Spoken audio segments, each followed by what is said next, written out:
buonasera a tutti, ben ritrovati a Cesare Scorme. Siamo nello studio di Nando Stevoli. Ciao Nando, un gran piacere averti qui, ti ringrazio di averci ospitati nel tuo studio. Inizio subito chiedendoti, sei un artista, ma di che cosa ti occupi? Che cosa fai? Come è nato il Nando Stevoli artista? Prima vorrei porti io una domanda a te. Vai. La ragione per la quale ti sei spinto fin qui a volermi vedere da vicino. Qual è la ragione? Ti dico subito, perché avevo visto le tue opere prima in fiera, sì, poi da qualche collezionista, qualche artista amico in comune che abbiamo, senza far nomi, ma avevo sempre visto poche opere, dei casi singoli. Ho detto, qui vedo della qualità. Vediamo se andando in studio, vedendo magari 20, 30, 50 opere di fila, cambia la mia opinione o meno. E devo dire che poi ci arriveremo nel corso del corner, l'opinione è stata ampiamente confermata e anzi, come ti ho già detto, anche qualcosa in più. Ora chiedo a te invece, quando ti è venuto il pallino, com'è che è nata questa cosa di fare l'artista? Lo pensavi già da tempo, è stato un fulmine a ciel sereno? È partito tutto dal mio percorso, dall'inizio dei miei percorsi scolastici. Ti dico, per merito o per colpa, potremmo dire così, di un bravo insegnante di educazione artistica. Ecco. Arrivato da lì. Questo signore, questo insegnante, appassionato d'arte classica, nell'indurmi così ha suggellato in me, ha scaturito in me questa curiosità per l'arte classica. Certo. Per cui di lì piano piano ho cominciato a scoprire quel mondo. È nata la passione. È nata la passione per l'arte quella classica, quindi quella scultorea soprattutto, ma neanche tanto per l'opera finita, certo, proprio il fascino che esercitava su di me la figura dello scultore. Ho capito. È partito tutto da lì, perché poi in realtà non sono mai entrato nel merito profondo, proprio della conoscenza e anche della storia dell'arte. Chiaro. Proprio la figura dello scultore. Mi immaginavo lo scultore davanti a questo blocco di marmo armato di nulla 2000 anni fa, per dire, e lì togli, scolpisci, e la presunzione di questo, dentro c'è la figura, c'è, per dirti, no, un satiro dormiente, no? Certo. Scava e te ne tira fuori quella spudoratissima, che si può dire, celebrazione del corpo umano che sta nel Barberini. Certo. Ecco, ti chiedo, tu hai subito tirato in ballo, esatto, il discorso scultura. Vedremo nei tuoi lavori c'è tanta scultura, non solo pittura. Ecco, come preferiresti definirti? Un pittore, uno scultore, qualcuno che lavora nel mezzo? Come ti definiresti? Io, guarda, la definizione vera, reale di me stesso è una dimensione ancora che non ho ancora trovato proprio, perché un po' pittore perché sono partito figurativo, scultore anche ho fatto, mi portavo le formelle di terracotta, di terra cruda, da formare delle figure, perché all'epoca sono stato in collegio io per tanti anni, nata da lì la mia curiosità per l'arte, sono spinto da questo insegnante eccezionale che hai detto, sì, di educazione artistica, non di belle arti, di educazione artistica, cioè ti spiegava così tanto bene da indurti tanta curiosità, da voler approfondire, cosa che ho fatto, tant'è che ho passato tantissimo tempo anche, c'era una bella biblioteca all'interno dell'istituto, chiaro, dove io, mentre i miei compagni andavano a giocare a pallone, per dire un piccolo aneddoto questo, certo, io andavo a consultare questi volumi ricchi, andavo a guardare le fotografie, no?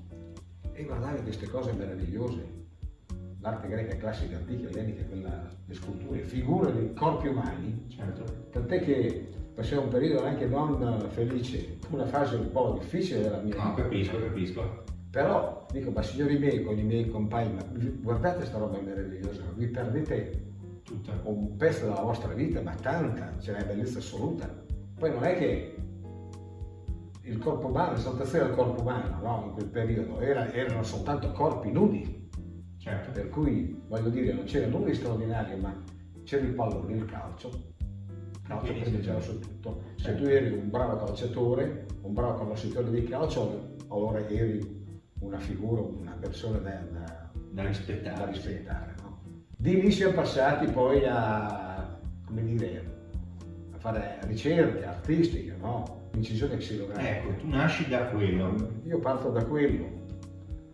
Linoleo, sgorbi e bolino, incidi, togli, vai per sottrazione, togli quello tutto che non lo riguardava il disegno, quindi certo, lavoravi per negativo, Chiaro. Cioè, nel senso, un modo di pensare proprio al esatto, contrario. cioè, in attesa della magia, non vedere il foglio uscire stampato, cosa ne usciva. Partendo da lì. Ecco. E da lì via piano piano, poi c'è stato una pausa lunga perché poi si esce, mi sono diplomato in grafica e quindi il lavoro ti ha travolto e quindi poi sospeso un po' tutto. Si è ripreso poi dopo negli anni. Chiaro. Perché non muore mai, no? Se è attratto in maniera così viscerale, no? E potevo dire forse il termine proprio più indicato, no? Piano piano poi salta fuori, riemerge e comincia a fare ricerche, analisi, vai a scavare, cosa posso fare? Ma per divertimento, Lì è nato tutto. Quasi come per hobby, no? Ecco Nando, facci vedere un po' del primissimo Nando Stevoli, di che cosa si occupava? Beh, il primissimo non riguarda proprio questo tipo di lastre incise litografiche, il primissimo riguarda quella scultura, chiamiamola così, che sta dietro quell'opera. Quindi ho cominciato a lavorare con il cemento con latte di cemento, dentro appositi stampi, in modo tale da ricavare delle immagini, delle figure, anche degli oggetti, per cui partiti da lì, per approdare poi anche a questo mondo qui, il mondo che in fondo in definitiva mi appartiene, quello della stampa, no? Quindi sono partito con la passione per la stampa xilografica, tant'è che da ultimo, in questi giorni, così mi preparavo, curiosavo le stampe xilografiche di Kandinsky, per dire, cioè minuziose e perfette, ovviamente del nome dell'artista, dello spessore e la grandezza dell'artista. Poi sono partito da lì. Poi, come dicevamo prima, c'è stato quel periodo legato alla vita, poi che esci da scuola, ti immergi nel mondo del lavoro, quindi ti perdi un po'. Poi da riprendere di nuovo ancora, sempre legato al mio mondo della stampa, con realizzare, a toccare, a ritoccare, mettere tu le mani all'astro litografico. Questo che vedete non è una fotografia, è una lastra di zinco incisa, da me inchiostrata e da me ritoccata. Ed era un lavoro che ho cominciato a fare, ne ho fatti tanti, ho fatto anche delle mostre. Insomma, fu una fase che ora è terminata, giusto? O stai andando avanti a realizzare? È terminata, adesso in stand-by lì, che poi la riprenderemo, la rivedremo magari un giorno, domani forse anche, chissà Dio, forse la riprenderò anche. Però mi piaceva molto il recupero. Poi Ecco, vediamo anche queste che sono molto interessanti. Queste lastre qui, vedi, aggiungendo alla lastra stessa la parte tipografica. Quindi tipo lito, cioè la commistione di due metodi e modi di stampa, tipografico e litografico. E qui si vede, qui si evince, questa qui è la traccia del nero, il black, no? La prima lastra della serie di quadricronie, scritto e carattere immobile incastonato in questa mattonella di cemento.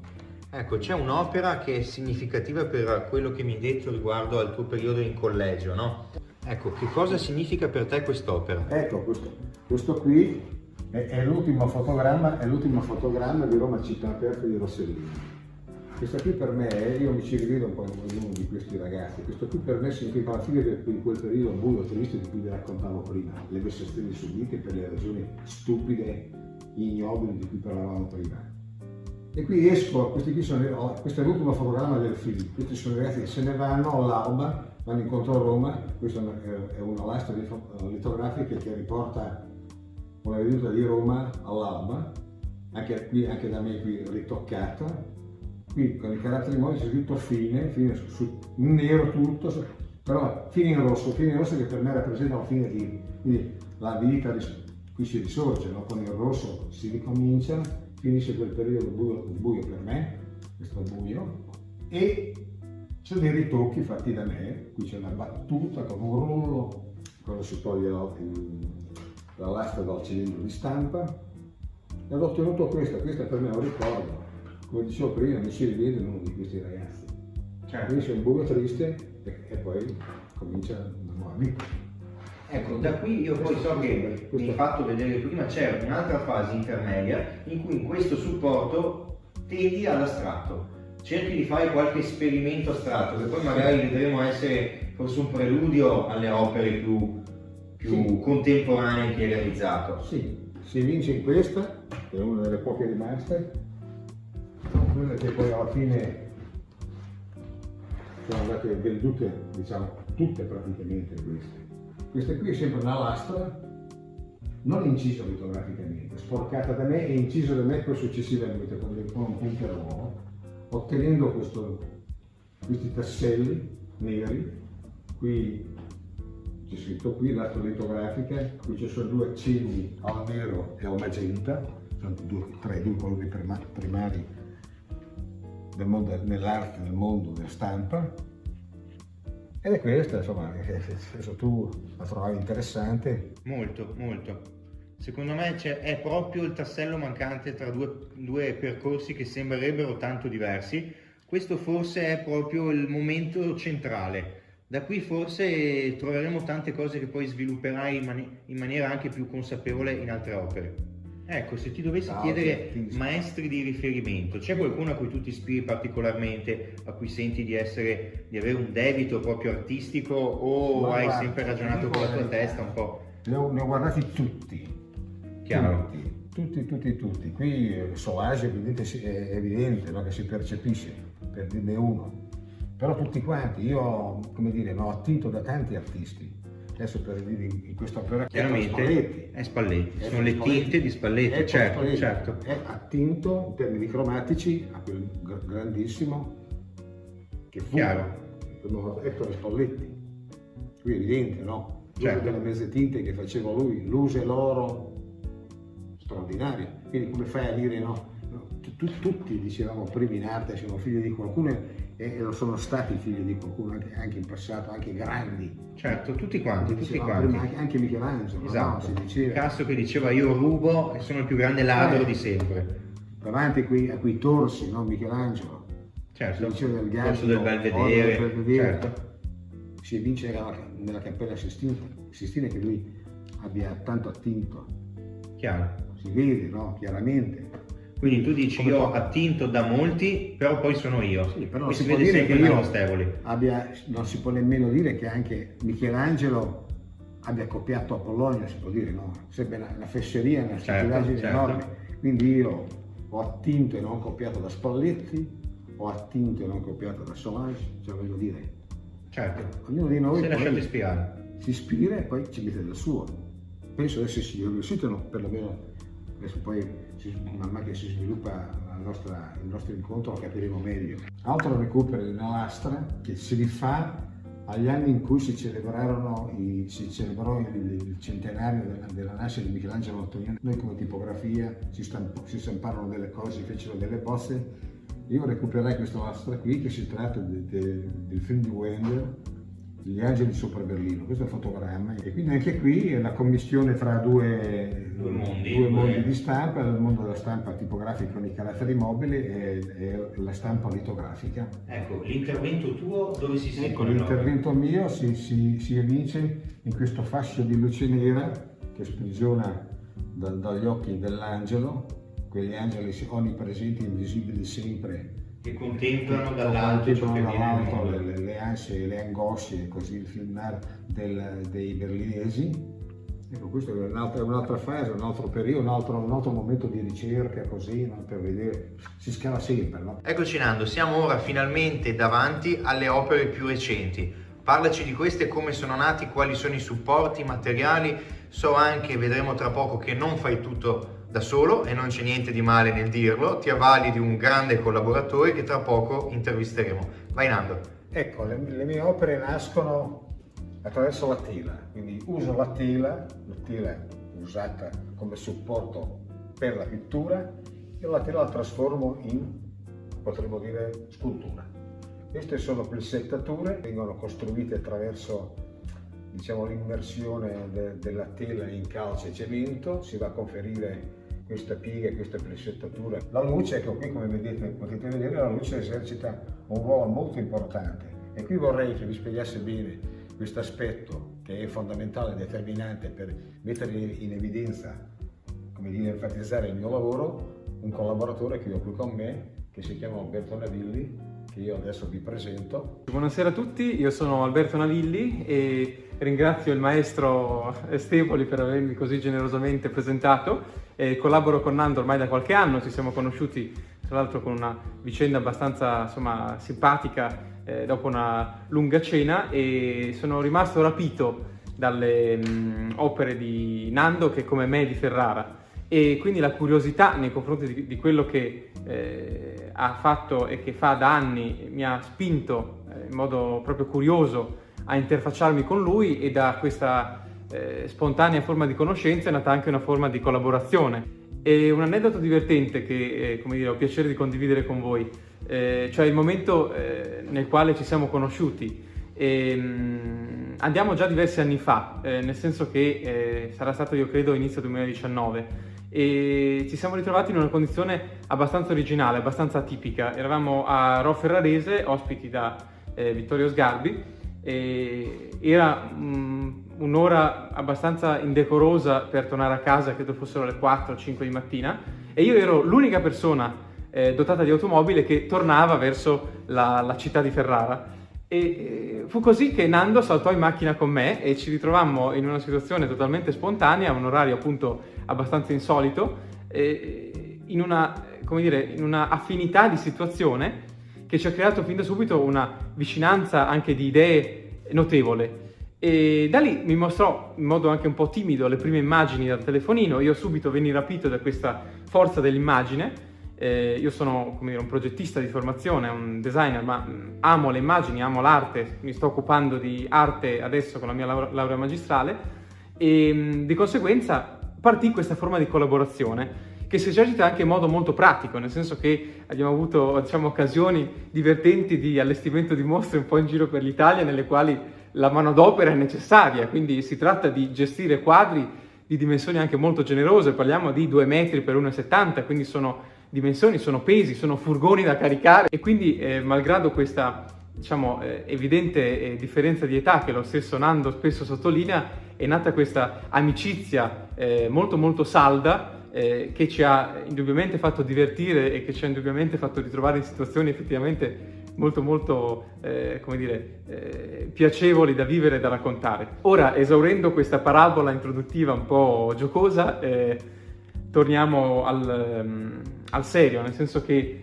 se c'è un aspetto che fin da subito mi ha spinto ad avvicinarmi all'opera di Nando è sicuramente l'aspetto formale delle sue opere. Ed è quello che fin da subito mi ha acceso nei confronti di questo tipo di arte. Va ricordato che Nando appartiene a una corrente istituita pochi anni fa, mi riferisco alla corrente dei rigoristi, corrente istituita da Flavio Lattuada e Massimo Donà, siamo nel 2015, e corrente che appunto ha permesso di inserirci all'interno di una orbita come quella della Galleria Lattuada di Milano, che tuttora ci ospita e che ci, come dire, ospiterà con una serie di mostre programmate su Milano e sulla sede di New York. E dicevo quindi il rigorismo, se c'è un valore insito e proprio dell'arte di Nando Stevoli è sicuramente il rigore formale, quindi l'idea che la precisione quasi matematica, geometrica nella compilazione di un'opera possa rendere questo senso di, come dire, austera profondità, questo senso di esistenza stessa dell'opera d'arte. E l'opera d'arte, già prima Nando lo anticipava, esiste per via del suo linguaggio, e certo all'interno di queste opere vediamo delle citazioni molto eleganti, molto sottili a grandi maestri che ci hanno preceduto, ma sappiamo che l'arte è come dire, fatta di trasmissione di idee. E l'aspetto tipico che mi interessa in questo come dire, lavoro di Nando, e quindi in questi plissé, è sicuramente il protagonismo della luce. Sappiamo che la luce è, come dire, l'anima e anzi l'anelito di vita per tutta l'arte, e sappiamo che artisti classici vivono di luce. Penso a Piero della Francesca, penso alla luce di Giotto, penso a Caravaggio, che anzi è l'inventore della luce, l'inventore della fotografia, ma l'idea che l'opera possa conquistare lo spazio e quindi possa essere figlia dello spazialismo, ma non attraverso lo spazio stesso, ma attraverso la luce, mi sembra effettivamente interessante. non è più solamente la conquista dello spazio. Qui Fontana ha già fatto i suoi tagli, qui è già stato conquistato il noumeno, qui la tela è già stata, come dire, oggetto di quella superfettazione intellettuale che fa di Fontana sicuramente un protagonista dell'arte del Novecento. Qui la tela non è più ferita, qui la tela viene ricomposta e viene anzi composta con questo atteggiamento di, come dire, ordito molto religioso quasi, per creare questa forma indubbiamente molto astratta, ma che gioca con la luce. E gioca con la luce generando appunto questo diagramma continuamente variabile di ombre, di cesure, di tagli. Quindi, come dire, l'opera è sicuramente figlia dello spazialismo fontaniano, ma lo interpreta secondo una dimensione alta, che è la dimensione della piega, del plissé. E di particolare interesse è, dal mio punto di vista, questa possibile interpretazione delle opere di Nando Stevoli, nel senso che questo rigore formale istituisce delle architetture fatte di tela. Non è più una composizione rapsodica, non c'è più quell'idea di caso che poteva suggerire una composizione spaziale fontaniana. Qui c'è invece, come già anticipavo prima, un rigore matematico nella composizione singola delle opere e soprattutto nei suoi colori. Vediamo che le opere sono di colori prevalentemente primari, aderiscono a un modello cromatico che di per sé le rende vicine le une con le altre. E questa analogia crea sicuramente una forma di racconto che si protende al mondo dell'astrazione. Certo, questa iconografia classica che io continuo a interpretare, o meglio continuo a vedere, è dal mio punto di vista riconoscibile per via di questo modello della plissettatura, soprattutto in formato verticale, quindi l'idea che la tela possa divenire un oggetto di, elevata fruizione quasi mentale, quasi razionale, quasi una celebrazione di razionalità attraverso così pochi elementi.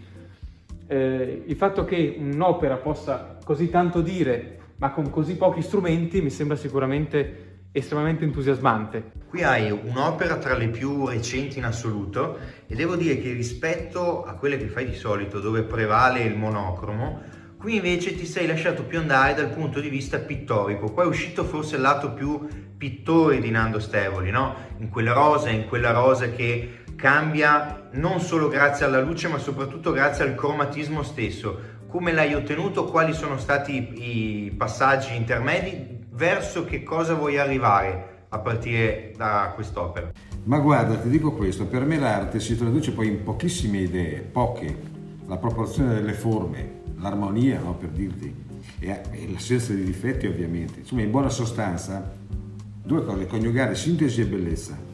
Tra l'altro non portano nessun significato concettuale, proprio non voglio nemmeno che portino significati concettuali, semplicemente compiacere l'occhio e lo spirito di chi le guarda. Ecco, alla domanda che tanti mi fanno, ma dove trovi ispirazione per fare il tuo lavoro?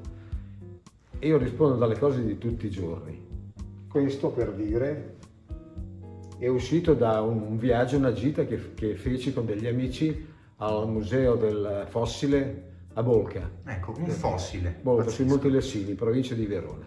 Ecco, questo per me, che vedete qui, l'idea è venuta da lì. Questo per me può rappresentare benissimo un fossile incastonato in una pietra di basalto nero. Chiaro. Cioè, è evidente, se io vi dico questo, voi lo percepite perfettamente, però chiaro che ci vuole cuore, occhi e sensibilità per leggere l'aspetto di questo quadro.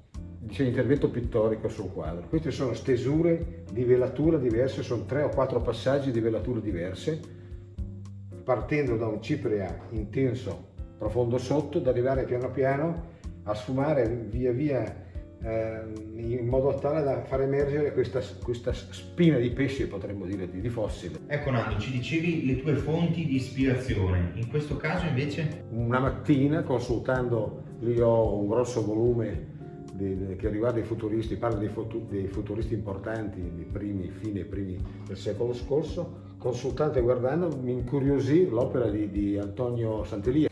Però il mio collaboratore, per dire, vedendo per primo quest'opera, subito ha pensato a Carlo Scappa, per dire, anche se viene 50 anni dopo.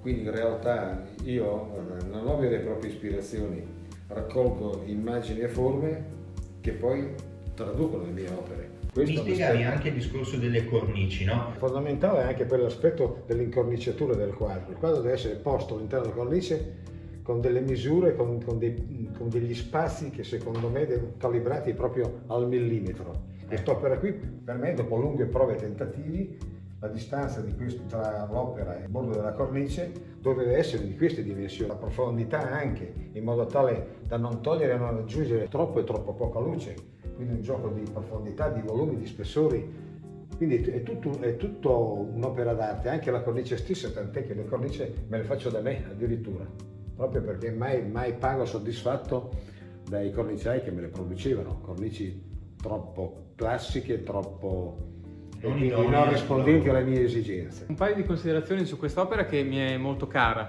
Intanto capiamo che il margine, come dire, di azione di questo tipo di arte è un margine prima di tutto cromatico, sull'esercizio appunto di stesura cromatica del colore e soprattutto sulla sua finitura, che è un po' l'ultima sfida che sta percorrendo il maestro, e soprattutto una gestione dello spazio attraverso la tridimensione. E dicevo, quest'opera mi è molto cara, nel senso che probabilmente, non dico evade, ma si distacca da un tema molto classico dell'opera di Nando, che è la presetatura verticale o, come dire, questa eredità fontaniana del taglio, a favore di un concetto che ha a che fare con l'architettura, come il maestro stesso riportava con Sant'Elia, e che dal mio punto di vista si fa interessante anche per altre ragioni di carattere appunto prevalentemente estetico. C'è questa idea di scaletta con un principio di, come dire, quadratizzazione che apre le porte a un altro riferimento estetico importante dal mio punto di vista per poter apprezzare questo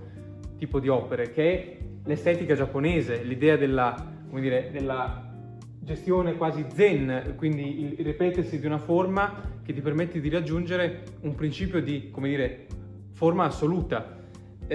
Certo, non posso immaginare e non voglio credere che le mie parole assumano una posizione di verità assoluta, sono mie, come dire, personali e criticabili opinioni, la verità non mi appartiene, forse non appartiene a nessuno. Anzi, credo che sia proprio questa capacità di interpretazione così libera di queste opere che le fa essere sicuramente interessanti, proprio perché il denominatore comune di tutto il lavoro di Nando credo sia un denominatore di estetica, di ricerca di, come dire, estetica e quindi di bellezza e di percezione visiva assoluta, che poi in molti casi noi spontaneamente associamo alla percezione visiva che noi normalmente abbiamo, quindi la percezione del paesaggio, la percezione dell'elemento naturale, come anche prima avevamo visto con il tema dell'orizzonte o il tema del gabbiano. Ma di per sé l'opera è autoesistente, ha una sua propria dimensione ontologica, è una realtà altra ed è una realtà che vive secondo una dimensione matematica che in certe soluzioni è sicuramente, come dire, stimolante. In quest'opera si trattava di racchiudere all'interno di un rettangolo geometrie astratte. Si trattava di conferire all'opera una dimensione proprio geometrica, che l'ho ottenuta con un triangolo centrale con le mie pezzettature e poi intervenendo in maniera pittorica con altri triangoli di un rosso di colore diverso e anche di intensità, di luminosità diversa. Chiaro. Ottenendo 6 triangoli, che sono poi questi: il triangolone grande centrale con le mie pezzettature, 1, 2, 3, 4 e 5 triangoli, che convergono tutti verso il perimetro dell'opera. Citavo prima un tratto tipico di questa interpretazione artistica, riferendomi magari al discorso sull'estetica, come dire, l'estetica giapponese. Citavamo prima le caratteristiche, come dire, insite all'interno di queste opere, ci riferivamo al denominatore comune appunto dell'architettura, quindi all'idea del gradino che abbiamo visto con l'opera precedente, con quest'idea della scaletta quasi assimilabile al lavoro di Carlo Scarpa.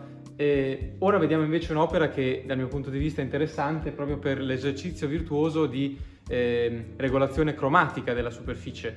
Il colore è sicuramente uno dei tratti più espressivi dell'arte astratta e anche in questo senso vediamo che il saper padroneggiare il colore ci permette di individuare forme astratte, che in questo caso sono dei triangoli, proprio per differenza di finitura. Certo, questo tema della finitura è, come già prima anticipavo, l'ultima forma di sperimentazione dell'artista e credo permetta una serie di gestioni, di frammentazioni che sicuramente si fanno molto interessanti, tanto da poter individuare campiture di colori analoghi ma in realtà differenti per grado di rifrazione con la luce. Sappiamo che la luce fa vivere queste opere e questa intuizione felice di poter agire con un grado di lucidità diversa genera appunto un gioco di opacità che le fa sicuramente essere ancora più coinvolgenti, ecco, dal mio punto di vista. In questo caso si tratta di far emergere attraverso il mio linguaggio un'opera riconducibile quasi ad un'immagine figurativa. E qui si evince, no? Questo è un orizzonte marino, le onde del mare che vengono. Qui in quest'opera è evidente l'aspetto prospettico, messo in evidenza anche dall'intervento pittorico di questo inserto di un colore tenue chiaro che mette in evidenza la parte centrale, la snervatura centrale dell'opera, che conferisce questa leggerezza, questa eleganza, secondo me.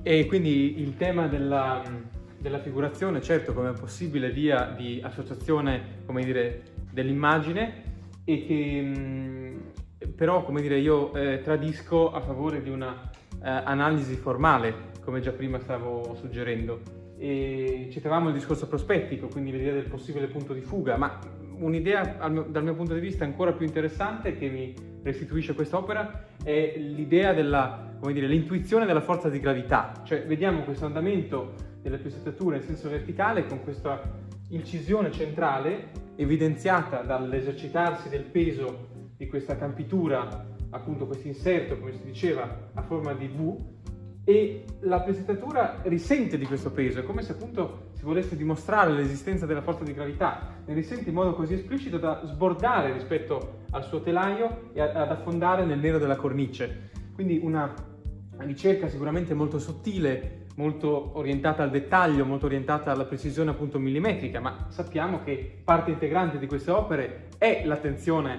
al dettaglio ed è il rigore nella composizione stessa della materia artistica, che non a caso qui assume una forma doppiamente interessante, oltre all'intuizione visiva che ci può restituire un'idea comune di un mare, di un orizzonte, c'è uno stimolo fisico che può essere dal mio punto di vista associabile appunto alla teoria del corpo grave, alla teoria di gravità. Qui ho voluto confrontarmi con i colori complementari, quindi il blu profondo, turco, indaco, blu scuro, con questo taglio di giallo acido.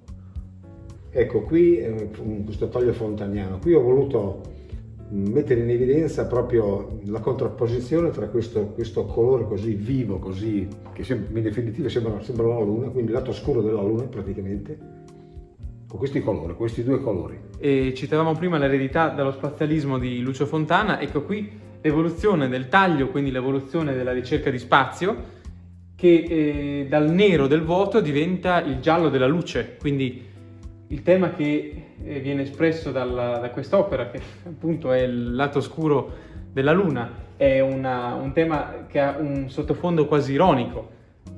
Dal taglio nasce questa superficie giallo fluo che individua una sorgente di luce propria, e in quest'ultima opera abbiamo l'intervento pittorico, mentre in opere un po' più storiche questa specie di sciabolata è spesso resa con uno sfondo metallico, che quindi amplifica ancora di più questo tema della riflessione della luce e dell'interazione con lo spazio. Ecco, anche in quest'opera nera con il taglio rosso, qui volevo mettere in evidenza il tema delle finiture. Si evince da queste quattro fasce di nero diverso, con la pizzettatura rigorosissima anche in questo caso, quindi il rosso che emerge profondamente pur essendo un taglio, un capello, una striscia sottilissima, e mette in evidenza, fa respirare l'opera, l'accende praticamente. Quasi mi dà l'idea come una colata di lava, magma e lava incandescente. Ecco, in quest'opera ne ho tanta ispirazione da Ettore Spalletti, l'artista per il quale io nutro un'enorme, grandissima ammirazione. l'uso che in termini cromatici poi ho attinto da lui più che altro, l'uso che ne faceva lui dell'azzurro, delle sue mezze tinte. Padrone lo potrei definire Spalletti, non stiamo a parlare di Spalletti, certamente parliamo del sottoscritto, però l'uso che ne faceva lui delle mezze tinte mi ha colpito molto. Da trasferirlo in questo lavoro, questo è un trittico. Ecco, è l'unico caso di trittico finora, giusto? Che almeno abbiamo visto oggi. Sì, è l'unico. Come mai il trittico? Trittico perché trittico? Perché anche lì attratto dall'arte di quei manieristi del 400 e mi viene in mente quasi la suddivisione di una palla d'altare, quindi, esattamente, no? Qui si tratta di un trittico con figura centrale, potrebbe essere una vergine, una Madonna, questa forma sinuosa, sensuale, molto femminile. Eccoci Nando, siamo giunti alla fine di questo corner, ti chiedo quali sono i progetti futuri, se sarai presente a qualche fiera, qualche mostra, so di un catalogo importante che sarà pubblicato tra poco, se ce ne puoi parlare brevemente. Ecco, si sta conformando adesso, in questi mesi, un catalogo importante, saranno raccolte parecchie delle mie opere, ed uscirà spero prima dell'estate perché in occasione di un ricco programma che avremo quest'estate.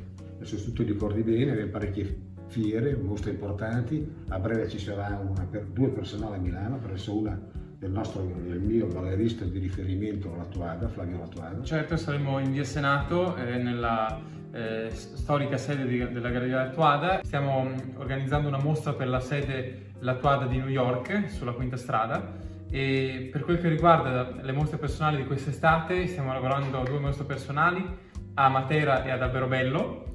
Il panorama delle fiere è, direi, estremamente ricco ed estremamente soddisfacente, a partire da Arte Padova per arrivare ad Arte Genova, al BAF di Bergamo, ad Arte Parma, fiere alle quali per fortuna riusciamo a partecipare da ormai diverse edizioni, ecco, malgrado quest'ultimo periodo infelice, grazie a Flavio Lattuada, e stiamo lavorando per essere presenti anche ad Artissima, fiera molto importante di Torino. E questo programma è effettivamente ambizioso e sicuramente ricco, ma credo degno di questo periodo speriamo, di partenza, verrà appunto sostenuto da questo catalogo al quale stiamo lavorando a più mani, che raccoglierà non solo quest'ultimo periodo produttivo con queste ultime opere che oggi vi abbiamo brevemente così riassunto, ma che verrà, come dire, arricchito da una serie di contenuti che possono appunto spiegare il perché di questo lavoro così, come dire, pieno di ambascia. Vi ringrazio moltissimo allora, grazie per averci seguiti, ospitati in questo studio. Buona serata a tutti.